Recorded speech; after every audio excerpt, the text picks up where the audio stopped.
نحمدہ ونصلی علی رسولہ الکریم اما بعد فاعوذ باللہ من الشیطان الرجیم بسم اللہ الرحمن الرحیم رب اشرح لی صدری ویسر لی امری واحلل عقدۃ من لسانی یفقہوا قولی واجعل لی وزیرا من اہلی اللہم فقہنا فی الدین اللہم انی اسألک علما نافعا رزقا طیبا وعملا متقبلا آمین ثم آمین۔ السلام علیکم ورحمۃ اللہ وبرکاتہ۔ الحمدللہ ہماری سورۃ الاعراف کی تفسیر کا سلسلہ جاری ہے اور آج ہم انشاءاللہ تعالیٰ آیت نمبر 5 سے آغاز کریں گے۔ آیت نمبر 5 میں فرمایا گیا بسم اللہ الرحمن الرحیم فما تو نہ کانا دعوہم تھی پکار ان کی، تو نہ تھی پکار ان کی۔ دعویٰ کا کیا معنی ہوتا ہے؟ پکار۔ اذ جاءہم جب آیا ان کے پاس، بأسنا عذاب ہمارا، یعنی عذاب جب آیا تو وہ چیخے چلائے، خوف کے مارے پکارنے لگے، دعائیں مانگنے لگے۔ الا مگر ان قالوا یہ کہ انہوں نے کہا انا کنا ظالمین بے شک ہم ہی تھے ظالم۔ تو آپ دیکھیں کہ ان آیات میں ہمیں کیا پتہ لگا کہ وہ لوگ جو ساری زندگی اپنی غلطیوں کو، اپنے گناہوں کو تسلیم نہیں کرتے تھے، ساری زندگی جنہوں نے اپنے گناہوں کا اعتراف نہیں کیا تھا، ان گناہوں کو اس وقت وہ مان جائیں گے اور مرنے سے پہلے اور ہلاک ہونے سے پہلے عذاب کو آتے دیکھ کر اس بات کا اعتراف کرنے لگیں گے کہ ہم ظالم تھے۔ لیکن پھر ہوگا کیا کہ اس وقت کا اعتراف فائدہ نہیں دیتا۔ جب موت کے فرشتے نظر آنے لگ جاتے ہیں نا، جب عذاب سامنے آ جاتا ہے تو پھر توبہ کا وقت ختم ہو جاتا ہے۔ سورۃ الانبیاء کی آیت نمبر 11 سے 15 میں یہی مضمون بیان کیا گیا ہے، جس میں فرمایا گیا کہ کتنی ہی بستیاں ہم نے توڑ کر رکھ دیں کیونکہ وہ ظالم تھیں، اور اٹھایا ہم نے بعد ان کے قوموں کو دوسری، تو جب انہوں نے محسوس کیا عذاب ہمارا، اچانک وہ ان سے بھاگنے لگے۔ نہ تم بھاگو اور لوٹ آؤ طرف اس کے جو عیش دیے گئے تم، اور اپنے گھروں کے تاکہ تم پوچھے جاؤ۔ انہوں نے کہا ہائے افسوس ہم پر، بے شک ہم ہی ظالم۔ فما زالت تلک دعواہم تو مسلسل رہی یہی پکار ان کی، حتیٰ یہاں تک کہ جعلناہم حصیدا خامدین بنا دیا ہم نے انہیں جڑ سے کٹی ہوئی کھیتی، بجھی ہوئی۔ بالکل ویسے جیسے آگ بجھ جاتی ہے اور صرف راکھ رہ جاتی ہے، ہم نے ان کو وہ راکھ بنا دیا، راکھ کا ڈھیر بنا دیا، اور کوئی آواز وہاں باقی نہیں رہی۔ لیکن آخر وقت تک وہ پکارتے رہے کہ ہم ظالم تھے، گناہوں کا اعتراف کرتے رہے، مگر پھر ان کا اعتراف مانا نہ گیا۔ یہ اعتراف کب تک مانا جاتا ہے؟ جب تک انسان کے پاس آزادی مہلت ہے، اپنی مرضی سے اور عذاب دیکھے بغیر پلٹنے کا وقت ہے۔ لیکن آپ دیکھیں کہ کتنے لوگ ہیں جو اس سے سبق پکڑتے ہیں اور اپنے گناہوں اور اپنے اعمال کو دیکھتے ہوئے توبہ کر لیتے ہیں، اپنے اندر تبدیلی پیدا کرتے ہیں، اور اس کے بعد ظاہر ہے کہ سب کی واپسی اللہ سبحانہ تعالیٰ کی ہی طرف ہے۔ اور یوم القیامہ کیا ہوگا؟ فَلَنَسْأَلَنَّ پس البتہ ہم ضرور سوال کریں گے۔ فَلَنَسْأَلَنَّ میں لام بھی تاکید کا ہے اور نون پر مشدد بھی تاکید کے لیے ہے، گویا ہم ضرور سوال کریں گے الذین ان لوگوں سے ارسلا جو بھیجے گئے، الیہم طرف ان کے، یعنی ان سے سوال کریں گے جن کی طرف رسول بھیجے گئے، یعنی جنہیں پیغام پہنچا، ان کا حساب لیں گے ہم۔ وَلَنَسْأَلَنَّ الْمُرْسَلِينَ اور البتہ ہم ضرور سوال کریں گے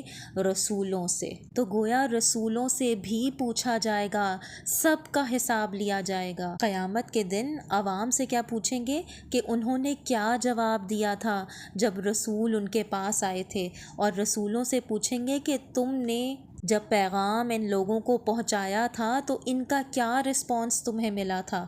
سورہ الانعام کی آیت نمبر 130 میں اسی طرح کی بات کی گئی، جہاں پر فرمایا گیا یا معاشر الجن والانس، اے گروہ جنوں کے اور انسانوں کے، کیا نہیں آئے تمہارے پاس کچھ رسول تم میں سے جو بیان کرتے تم پر آیات میری اور وہ ڈراتے تمہیں ملاقات سے تمہارے اس دن کی؟ وہ کہیں گے گواہی دیتے ہیں ہم اپنے نفسوں پر اور دھوکے میں ڈالا انہیں زندگی نے دنیا کی، اور وہ گواہی دیں گے اپنے نفسوں پر کہ بے شک وہ تھے کافر۔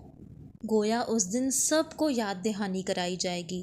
سورۃ القصص کی آیت نمبر 65 میں یہ بات یوں فرمائی گئی وَيَوْمَ يُنَادِهِمْ فَيَقُولُ مَاذَا أَجَبْتُمُ الْمُرْسَلِينَ، اور جس دن وہ پکارے گا انہیں، پھر وہ کہے گا کیا کچھ جواب دیا تم نے رسولوں کو؟ گویا انسانوں سے پوچھا جائے گا کہ اے لوگوں تم نے رسولوں کو کیا جواب دیا تھا جب رسولوں نے تم کو اللہ کی طرف بلایا تھا، جب اللہ کا پیغام تمہیں پہنچایا تھا، تم نے اس پیغام پر کیا کہا تھا؟ اور ظاہر ہے وہ وہی بتائیں گے جو انہوں نے کہا تھا۔ اسی طرح سورۃ الحجر کی آیت نمبر 92 اور 93 میں یہ بات یوں کہی گئی بس قسم ہے آپ کے رب کی، البتہ ہم ضرور سوال کریں گے ان سے سب کے سب سے اس چیز کے بارے میں جو وہ عمل کرتے تھے۔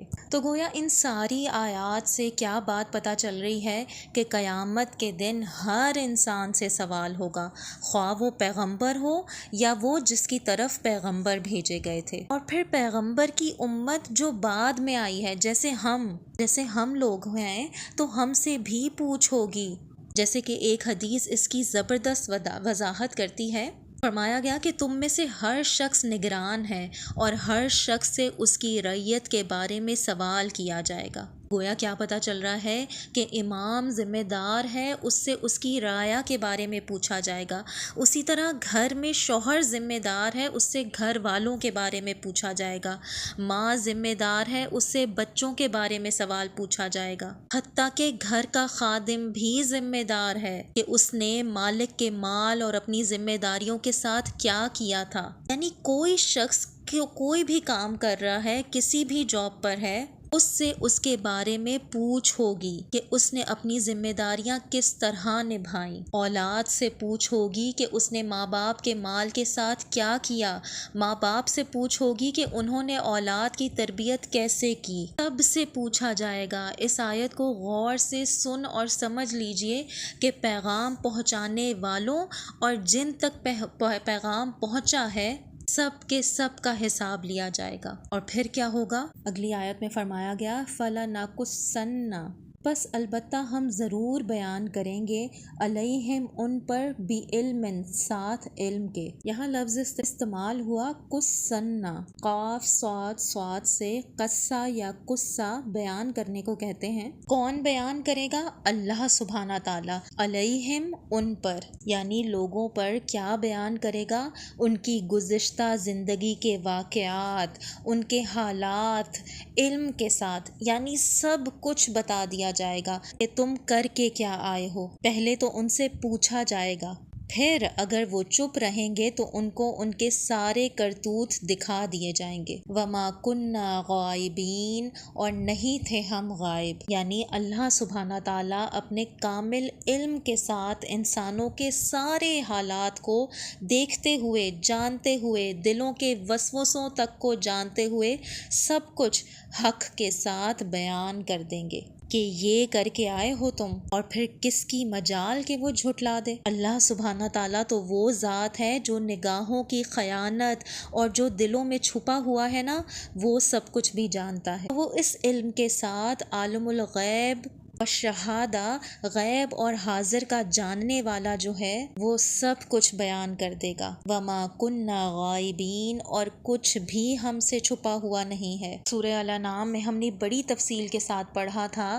کہ کوئی پتا نہیں گرتا، کوئی بیج نہیں جو زمین کے اندھیروں میں پڑا ہوا ہو، کوئی چیز تر ہو یا خشک ہو، سب کچھ اس کو پتہ ہے۔ اسی طرح سورۃ الحدید کی آیت نمبر 4 میں آتا ہے فرمایا گیا هو الذی خلق السماوات والارض فی ستۃ ایام ثم استوى علی العرش، وہی ہے جس نے پیدا کیا آسمانوں اور زمین کو 6 دنوں میں، پھر وہ بلند ہوا عرش پر۔